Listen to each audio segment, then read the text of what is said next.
As you probably read by now, Patriots owner Robert Kraft recently visited a Pennsylvania state prison to meet with Philadelphia rapper Meek Mill. After his visit, Kraft called Meek an amazing young man who shouldn't be here, and that something has to be done regarding criminal justice reform. But let's not get it twisted. This isn't really about Meek. Dude did violate his parole 5 times in 6 years, and those actions have consequences. But his case is a microcosm of a broken criminal justice system. Now, there are really 2 ways to look at this Kraft story, and neither is necessarily wrong. The first is that this is all for show. Here Kraft is vocalizing his support of a guy that in many ways represents the flaws of the US criminal justice system, but you know who else did that? Colin Kaepernick. The difference between the 2 men is that in order to draw significant attention to those flaws, Colin had to take a risk. He had to kneel during the national anthem, a move that likely cost him his career.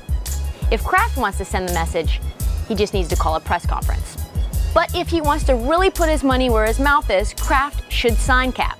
The Pats are the one team we can say for sure is equipped to handle the distractions that critics say Cap would bring.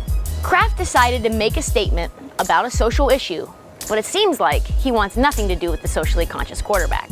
So by advocating for Meek but staying away from Cap, Kraft sends a clear message. Owners can speak out on social justice issues, but players can't.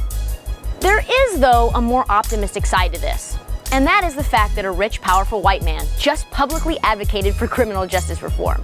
So though, Mr. Kraft, if you think Meek Mill is a great guy that just got a raw deal, consider that the numbers clearly suggest he's not alone. A 2014 study by the Urban Institute found that 30% of adults on probation were black, even though black people make up just 13% of the US population. And then let's consider that being put on probation often just leads to returning to prison. According to the Bureau of Justice Statistics, over half of prisoners released in 2005 were back in prison within 5 years due to parole or probation violations. And if we have to do something with criminal justice reform, Mr. Kraft, why don't you help lead the way? Use your money, power, respect, and influence among lawmakers, such as your pal President Trump, to join others who have been advocating criminal justice reform for decades. You can make a difference. Your genuine attempt to help this cause would be welcomed with open arms, could help create a lasting change in the lives of literally thousands of American families. Do something, if you really mean it. In the meantime, stick with Sports Pulse, your heartbeat to what's trending in sports.